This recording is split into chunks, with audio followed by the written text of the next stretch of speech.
तर इथं आपली गुपचूप पार्टी सुरू आहे केदारची।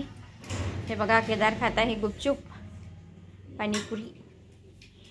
केदार पाणी कसं बनवलं? चांगलं लागत आहे, टेस्टी एकच नंबर। आता यातले देऊन देते मम्मीला आधी। हॅलो नमस्कार, श्री स्वामी समर्थ सर्वांना। आजच्या माझ्या नवीन ब्लॉग मध्ये मी रुपाली आपलं सर्वांचं अगदी मनापासून स्वागत करत आहे। आणि आज आहे दिवस सोमवार, तर सकाळचं थोडंसं रुटीन मी याच्यामध्ये शेअर केलेलं आहे आजचं, आणि काही कालचं रुटीन शेअर केलेलं आहे। तर हा 2 दिवसाचा व्हिडिओ मी तुम्हाला शेअर करत आहे, तर तो व्हिडिओ तुम्ही नक्की बघा आणि आवडल्यास लाईक करा, शेअर करा आणि सबस्क्राईब करायला विसरू नका। आणि प्लीज माझ्या चॅनलला लाईक करत जा।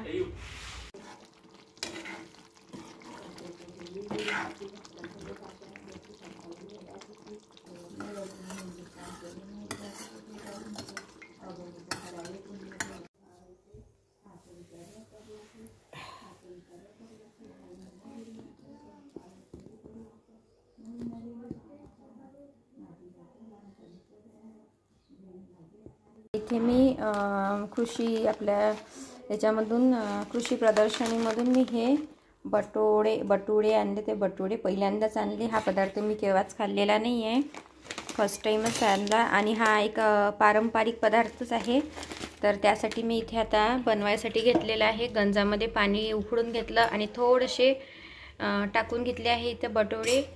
तर हे बघा इथे छान आपले आता उकळत आलेले आहे। तर आता आपले हे बटुडे उकळून झाले आणि आता मी हे पाण्यामधून झारून घेते। याच्यामधलं पूर्ण पाणी बाजूला काढून घेतलं आणि एका प्लेटमध्ये काढते। तर सर्वांसाठी थोडे थोडे, आता आम्ही फर्स्ट टाईमच टेस्ट करणार आहे याची, तर मी हे सर्वांसाठीच काढले थोडे थोडे।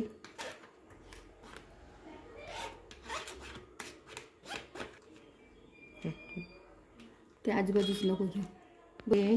थोडंसं आपण टाकून घेणार आहोत दही आणि साखर टाकायची आहे याच्यामध्ये। जिथून मी घेतले ना त्या ताईंनी मला सांगितलं अशा प्रकारे खायचे आहेत म्हणून। दही आणि साखर टाकून थोडी थोडी साखर पण टाकून घेते मी आता इथे। बटुडे रेडी आहेत। याच्यामध्ये दही आणि साखर घेतलं आहे टाकून। तर आता आपण याची टेस्ट बघू कशी लागते। ते गरम आहे, थोडे थंड होऊ देते।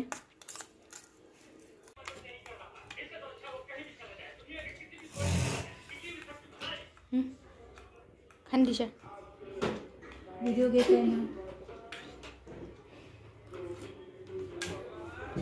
कसे चांगले? बाबाला दे घास बाबा। मस्तपैकी आज बनवणार आहे बिट्ट्या। इथे तळायला टाकलेल्या आहे बिट्ट्या तेलामध्ये। छान अशा मस्त कुरकुरीत अशा तळून घेते। आणि इकडे माझा सगळा स्वयंपाक झालेला आहे तयार। आलू वांग्याची भाजी आहे इथे रेडी। इथे आहे ठेचा लाल चटणीचा, हे आहे वरण मस्तपैकी। तूप पण इथे गरम करून घेतला आहे। आणि हा इथे घोडाणा तयार केला। बीटची कोशिंबीर आहे इथे मस्तपैकी असं ताट वाढून घेतलेलं आहे। आलू वांग्याची भाजी, वरण, बीटाची कोशिंबीर, चटणी, घोडाणा आणि मस्त आपण याच्यावर आता बिट्ट्या वगैरे टाकून घेणार आहोत ताटामध्ये आणि गरमागरम असं तूप। तर ह्या बिट्ट्या आता आपल्या तळणं सुरू आहे इथे। मस्तपैकी गरमागरम अशा लाल लाल बिट्ट्या। आज रविवार असल्यामुळे मस्त निवांत असा वेळ होता आणि त्यामुळे मग मी विचार केला की आज मुलांसाठी छानपैकी आपण बिट्ट्या बनवून घेऊ। तर आता माझं चालू आहे इथे स्वयंपाक आणि तुम्ही माझी अवस्था बघतच असाल, कारण आता स्वयंपाक आणि सकाळचे कामं म्हटलं म्हणजे आपल्याला आवरायला तर वेळ सापडत नाही। तर माझं सर्व आवरून व्हायचं आहे। तर मी स्वतःचं आवरलंच नाही आणखी। म्हटलं चला आधी स्वयंपाक करू, आणि जवळजवळ 12 वाजत आलेले आहे। सर्वांना भूकही लागल्या होत्या।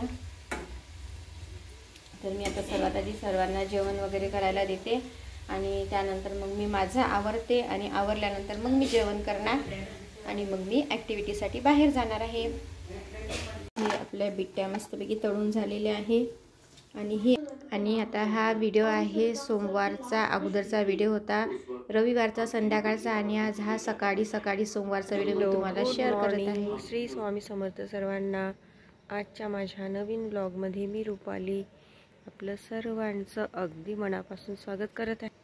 आणि आता सकाळचे 4:45 वाजलेले आहे. 4:45 वाजता माझ्या दिवसाला झालेली आहे सुरुवात. तर आता मी सकाळी 4:45ला उठले आणि माझ्या डेली रुटीनला सुरुवात झालेली आहे. तर सकाळी माझ्या मॉर्निंगला सुरुवात झालेली आहे. आता सकाळचे 4:45 वाजलेले आहे आणि 4:45 वाजता मी आता मस्त फ्रेश वगैरे होते आणि आंघोळ करून मस्तपैकी पुस्तक वाचते आणि त्यानंतर मग मी देवपूजा करून घेणार आहे. आणि देवपूजेनंतर माझं मेडिटेशन वगैरे करते मी.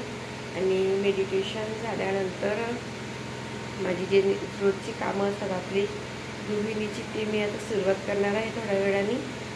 तर माझा पूर्ण व्हिडिओ कंटिन्यू बघत राहा. तर हे बघा, आता सूर्यनारायण पूर्णपणे बाहेर आलेले आहेत. छानपैकी सूर्यनारायणाचं दर्शन घेते. आणि आता वाजले आहेत सकाळचे 8. श्री स्वामी समर्थ, जय जय स्वामी. तर आता इथे सकाळी मस्तपैकी छान देवाची देवपूजा वगैरे आटोपून घेतली. आणि देवपूजा केल्याशिवाय आपल्या कामाला सुरुवातच होत नाही रोजच्या. तर मस्त छान अशी देवाची शांततेनं छान पूजा केली. दिवा वगैरे अगरबत्ती वगैरे लावून घेतली आणि माझे नित्यपाठ वगैरे झालेला आहे. तर आता इथेच मी माझ्या आजच्या व्हिडिओचा एंड करते. आणि माझा आजचा व्हिडिओ आवडल्यास लाईक करा, शेअर करा आणि सबस्क्राईब करायला विसरू नका.